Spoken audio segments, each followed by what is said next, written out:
Si Jolina ba was the one that got away?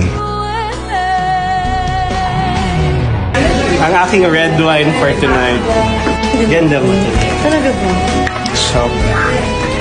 Hindi mo ba naramdaman ever na kung tingin mo hindi ako nag-I love sa'yo, hindi mo ba ever naramdaman yung pagmamahal ko sa'yo? In fairness, maalaga si Marvin. Angelina.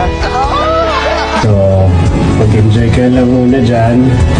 At pag-uwi mo, handa ng pagkain. Happy birthday! Na-in-love ka kay Jolina? Totoo naman, ano ka ba? Hindi man naging tayo, pero totoo yung naramdaman ko sa'yo.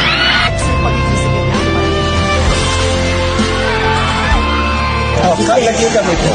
Ayan na ba? Tingnan mo ko. Lagi.